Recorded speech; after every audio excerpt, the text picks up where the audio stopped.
So, how do you hide your following on LinkedIn?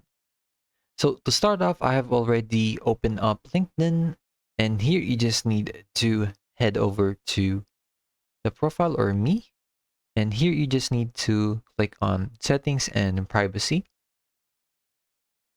Now, here you just need to find the data privacy, or rather the visibility.